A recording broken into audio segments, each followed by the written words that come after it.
Modular kitchen wardrobe, TV units, fall ceiling, color painting, office interiors, full waterproof, flexible budget లో design చేస్తాం. Call living interior. Vaishnavi గత 15 రోజుల నుంచి కింద చనిపోయినటువంటి విషయం తెలుసుకొని యూట్యూబ్ ఫాలోవర్స్ అటువంటి ఒక ఇద్దరు వ్యక్తులు ఈరోజు వాళ్ళ ఇంటికి వచ్చి పరామర్శించడానికి వాళ్ళ ఒక బాధని, ఆ తల్లి చనిపోయింది, అమ్మాయి చనిపోయింది, మేము ఆమె యొక్క యూట్యూబర్స్ మేము చూస్తాం, యూట్యూబ్లో మేము ఆమె ఫాలోవర్స్ము, ఆమె బాధను తట్టుకోలేక చూడాలని, వాళ్ళ ఇంటికి వాళ్ళని పరామర్శించాలని, అడగాలని, అసలు ఏం జరుగుతుంది తెలుసుకోవాలని చెప్పి వచ్చారని చెప్పి వాళ్ళు చెప్తున్నారు. మరి వాళ్ళని అడిగి తెలుసుకుందాం. అసలు ఈ అమ్మాయి వాళ్ళు ఎలా వాళ్ళు బాధను వ్యక్తం చేస్తారు మరి తెలుసుకుందాం మనం. చెప్పండి సార్, ఇప్పుడు మీరు సార్ అంత దూరంకి వెళ్ళి వచ్చారు కదా. అవును సార్. మరి మీ సానుభూతి మీరు ఎలా చెప్తారు? వాస్తవంగా సార్ నాకు తెలిసింది ఏంటంటే, ఆ రోజు ఆమె మర్డర్ జరిగిన తర్వాత తెల్లారి రోజు మేము ఫోన్లో చూసి అసలు ఏం జరిగింది, అసలు ఏ ఊరు అంటే పక్కన మాదాపూర్, మాకు వాళ్ళ మండలి వేరు కానీ మాది ఇబ్రాహీంపట్నం మండలి ఇక్కడ. కానీ ఇంత క్రూరంగా ఇటువంటి మనుషులు ఉన్నారా ఇంకా సమాజంలో? పాపం చేసుకున్న 8-10 నెలలకే భర్త అనేటోడు డబ్బు కోసం, ఒక కట్నం కోసమే కదా, ఒక ప్రెగ్నెంట్ అంటే ఫస్ట్ నీ భార్యను చంపుకుంటున్నావు, నీ బిడ్డను చంపుకుంటున్నావు అనే బాధ లేదు. సమాజం ఎటుపోతుంది ఈ బాధ మాకు. అది నాకు కూడా పిల్లలు ఉన్నారు, సేమ్ వైష్ణవ్ అంత కూతురుంది నాకు. ఆ బాధ నేను గత 15 రోజుల నుంచి ఫోన్లో చూసుకుంటూ, రోజు డైలీ ఇంటి దగ్గర ఇంటికాడ నేను ఏడ్చుకుంటూ ఉంటే మా వాళ్ళు బాధపడుతున్నారు. అరే ఏమైంది, ఎందుకు ఏడుతున్నావు అంటే, ఆ అమ్మాయి అనిపోయింది పాపం అక్కడ, కానీ నా బిడ్డ అనిపోయినంత బాధ. అరే ఈ బాధ మనకు అందరిది, అంటే నా ఒక్కొంది కాదు. కానీ నాకు తెలిసి హరిబాబు అనేటివన్నీ వెంటనే గవర్నమెంట్ ఈ రూల్స్ కాదు, ఇవన్నీ తప్పు. ఏంటంటే అటువంటివన్నీ ఇంతకుముందు హైదరాబాద్లో ఒక అమ్మాయిని చంపేస్తే సజ్జనర్ గారు ఎస్పీ అయిన డిఎస్పీ షూటెడ్ ఆర్డర్ చంపేయాలి అంతే. ఈమెను ఎందుకు చంపిండు? డబ్బు కోసమే కదా. అటువంటివన్నీ మనం ఇంకా చదువుకుంటుంది జైళ్ళల్లో. ఏంటంటే తొందరగా చంపేసి ఉరిశిక్ష చేస్తారా, అయితే ఎన్కౌంటర్ చేస్తారా, చేసేసి సమాజానికి మాత్రం మంచి మెసేజ్ ఇవ్వాలా.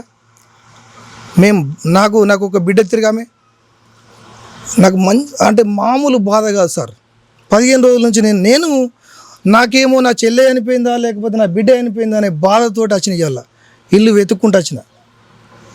ఇటువంటి ఈ రోజులల్లో ముఖ్యమంత్రి రేవంత్ రెడ్డి గారు కూడా పట్టించుకొని దీన్ని 100% హరిబాబును మాత్రం ఎన్కౌంటరా లేదా ఉరి తీస్తారా, ఏం చేస్తారా, ఇవి మాత్రం చేయాలా. సమాజం మాత్రం ఇవి కోల్పోతున్నాయి. ఒక ఆడబిడ్డను చంపారు, ఆ వాడికి ఎక్కడ హక్కు ఉంది? వానెందుకు చంపేయద్దు? అటువంటి వాడిని ఇంకా జైల్లో పెట్టి ఇంకా సాధుడు ఎందుకు? ఇంకా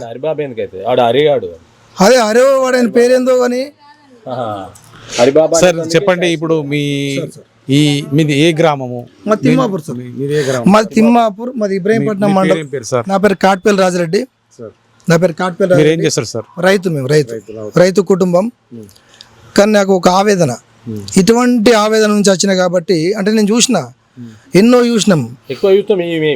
పాపం ఈమె యూట్యూబ్లో చూస్తాం, ఆమె పేరేంది వైషమ్మ అని వాళ్ళు పాట పాడితే వాళ్ళ బాధ చూస్తే 15 రోజుల నుంచి నేను ఏడ్చిన. మా ఇంటి దగ్గర నేను ఏడ్చుకుంటున్నా.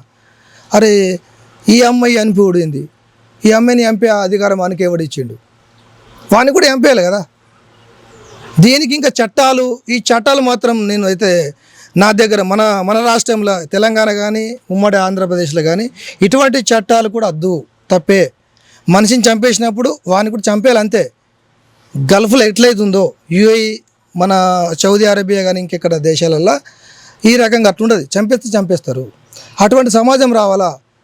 ఇక్కడ ఈ చట్టం ఏంది? మన భారతదేశం పెద్ద దేశం, ఎందుకు చేతుల్లో తీసుకోవద్దు? తొందరగా హరిబాబును మాత్రం ఎన్కౌంటర్ చేస్తారా, చంపేస్తారా, ఏది ఉరి చేస్తారా, ఇవి మాత్రం 100% చేసి తొందరగా వాళ్ళ అమ్మకు న్యాయం చేయాలి, వాళ్ళ నాన్నకు న్యాయం చేయాలి. వాళ్ళ పాపం అన్నలు ఉన్నారు, 13 మంది అన్నలని నేను ఆ పాట పాడితే వాళ్ళు వింటే నాకు నా తలకాయ ఖరాబ్ అయింది. 13 మంది అన్నలమ్మ పాపం. వాళ్ళ వదినమ్మ ఏంది, వాళ్ళ అమ్మమ్మ ఏంది సార్? ఏం చేస్తుంది గవర్నమెంట్? ఏం చేస్తుంది? ఈ చట్టం ఏంది? ఎటు పోతుంది సమాజం? పోలీసులు కూడా దీన్ని మాత్రం ఇప్పుడు ఏదైతే ఉందో తీవ్రంగా వారిని ఏదైతే చట్టాలు ఉన్నాయో కఠినమైన చట్టాలని అమలుపరిచి మరి దోషిని శిక్షించాలి.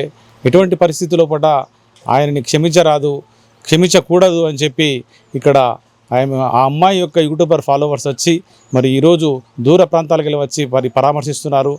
మరి వాళ్ళ బాధను వ్యక్తం చేస్తున్నారు. వాళ్ళ బాధ కూడా వర్ణాతీతం ఉంది. వాళ్ళు ఈరోజు 15 రోజుల నుంచి మేము కూడా ఇంట్లో ఆ అమ్మాయి యూట్యూబ్లో చూసుకొని ఏడుస్తున్నాము, మాకంతా బాధగా ఉంది, మరి తల్లిదండ్రులు ఇంత బాధపడుతున్నారని చెప్పి వాళ్ళ బాధను వ్యక్తం చేస్తున్నారు.